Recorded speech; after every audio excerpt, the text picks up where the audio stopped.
So, nung Monday din na yon, tumawag sa akin yung clinic. Hindi daw matutuloy yung appointment ko that day. Yung aking physiotherapist ay meron daw family emergency. Yung bahay nila ay nilooban at ninakawan. Sobrang tapang nitong mga tao na to. Hindi ko alam kung tingin ko baka sindikato. Nakakapanlumo, ano. Dalawang sasakyan guys ang nakuha sa kanya. Akala natin one of the safest place in the world, nangyayari din. Walang ligtas na lugar talaga.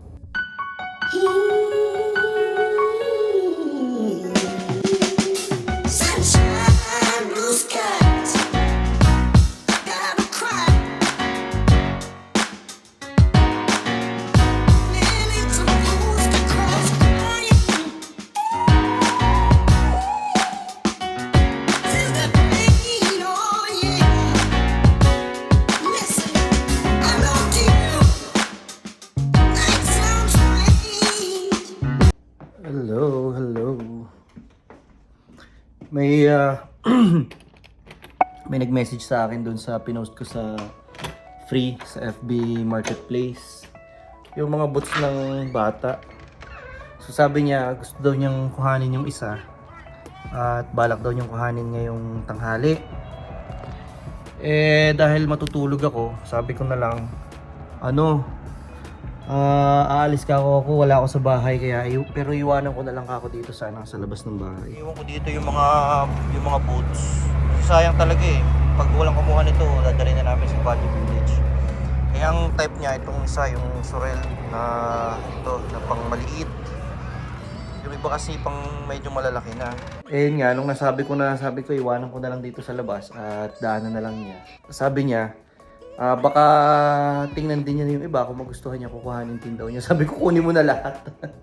Kunin mo na lahat kasi sayang na lang din naman syempre yung paa naman ng bata is papalaki, di ba? Kung meron siyang space na pag i-stock nun, pwede niyang i-stock na lang muna sa bahay. Tapos dito talaga ang bala ko, ilan pa yung mga sapatos dun sa likod. Pag walang kumuha, dadali na lang namin sa Valley Village. Babagsak na lang namin doon.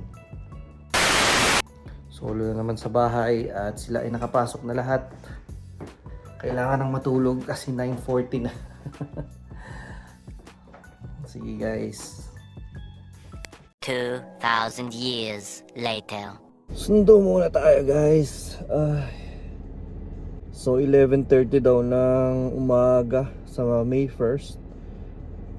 Yun yung move-in time namin, tsaka yung inspection sa bahay, yung walkthrough dun sa lilipatan namin.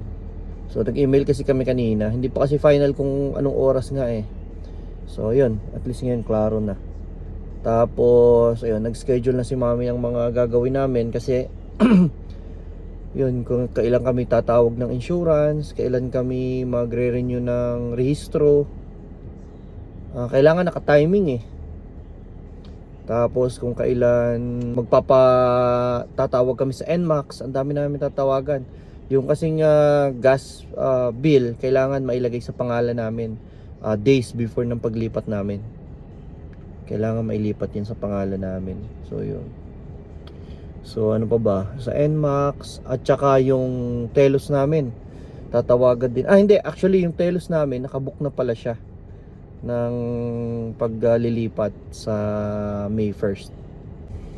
At susundo muna ako, diyan muna kayo. Yoy, sarap naman. May bago na naman luto ang kuya namin. May iba talaga nagagawa pag laging gutom Basta may nakikita kong pagkain, nare-remind mo yung paggutom ka. Oh. Sasab. Yeah. Ano sabi mo kuya? Yan, turo sa'yo nung kaklase mo Chinese. Nakita ko lang kinakain ko. So nakita mo lang sa kanya, hindi YouTube yan? Ayos Tapos tinanong mo kung paano ginawa. No, I just added some random ingredients. Ang galing, ang sarap. Yeah, So nakita mo, ayan guys, niya, ginisa lang niya. Itlog, may spinach, may kamatis. Sarap. oyster and then Oyster, garlic. Sarap! Very good talaga ang kuya namin. Maasahan talaga. At least, di ba? May gulay intake tayo. At may protein. Kaya nga. Tama yung dalawa. Ala, kain na kayong dalawa. Ang aga ng dinner yung dalawa. Nagugutom na ako eh. Kaya, okay lang. Tama yung dalawa, kuya. Kagagaling ko lang sa physiotherapy session ulit ngayong araw. Twice a week na lang ako required pumunta dito eh. So, tingin ko hanggang matapos, ganito na lang. Twice a week na lang ang punta ko. Pero ikukwento ko sa inyo hindi tungkol sa physiotherapy ko. Ang ikukwento ko sa inyo tungkol kay Sir Mike, yung aking physiotherapist. Kabayan din natin siya, no, Pilipino.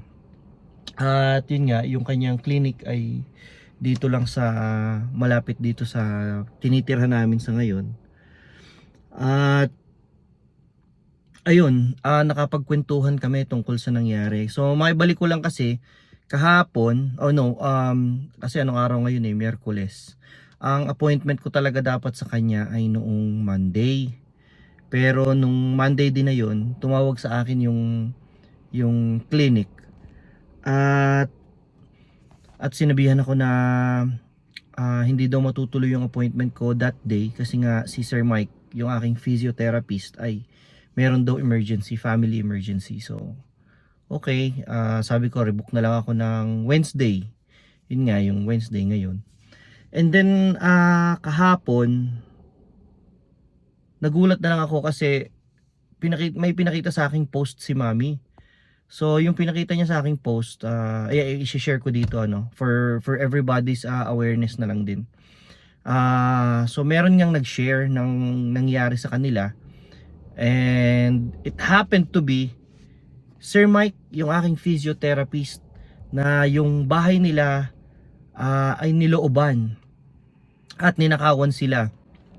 Ang oras nito ay like 5 o'clock or 5:30 ng umaga, guys. Sa panahon ngayon, ang 5 o'clock halos maliwanag na. So sobrang tapang nitong mga tao na to. Hindi ko alam kung tingin ko baka sindikato ito or kung ano man.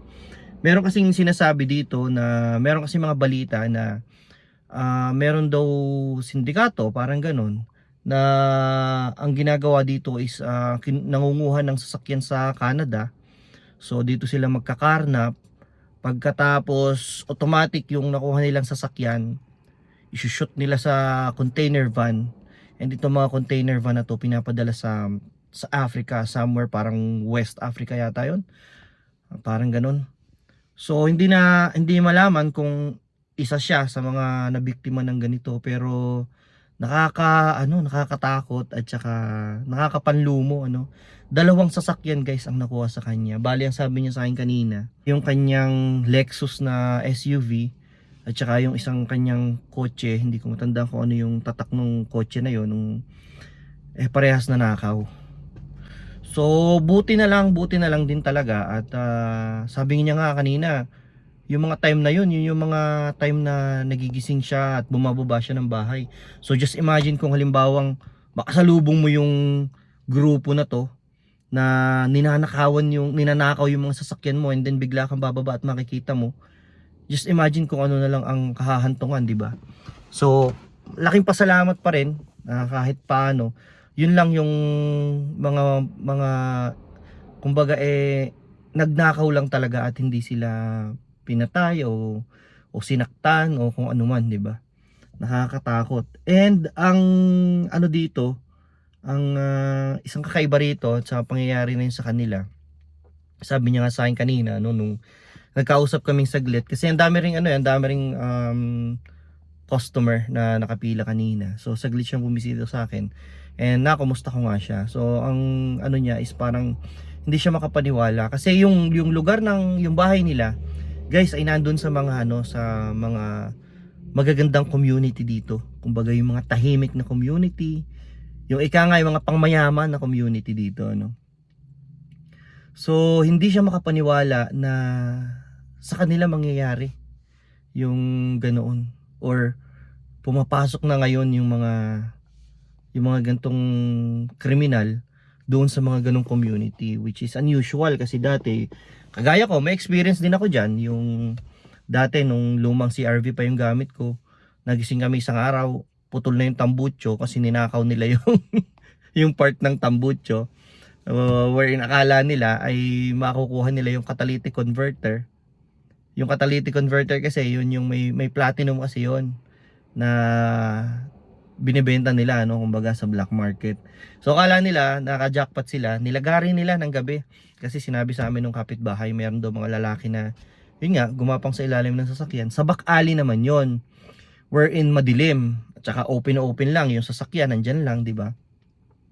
So expected mo na, or kumbaga hindi ka na rin magugulat. Kasi yun nga, ang mga CRV lagi yung pinupunterya dito, ninanakawan ng catalytic converter. So kung yun, hindi na masyado nakakagulat. Pero yung kanila guys, binuksan ang garahe nila at kinuha yung susi nila at pinaandar yung mga kotse nila at tinangay.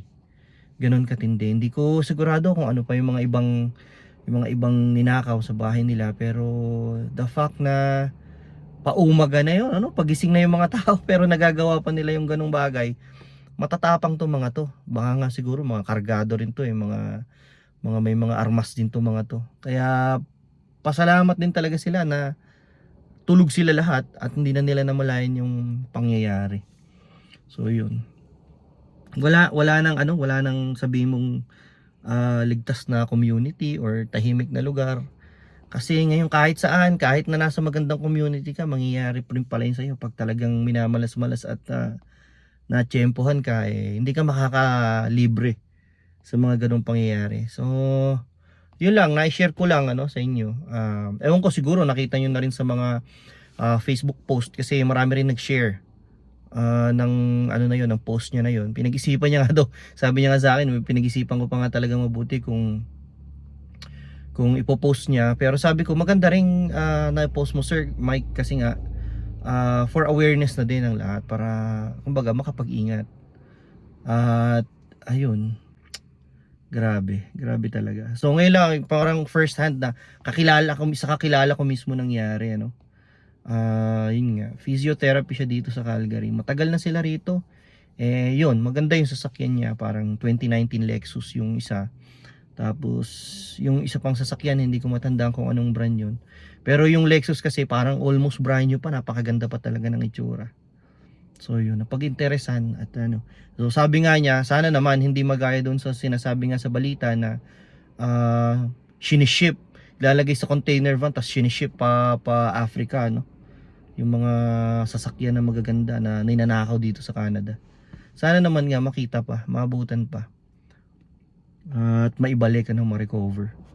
Grabe, nakakatakot. Huwag mo rin sabihin, hindi mo rin pwedeng sabihin sa magagandang sasakyan lang kasi wala talaga. Pinipili itong mga kriminal na to.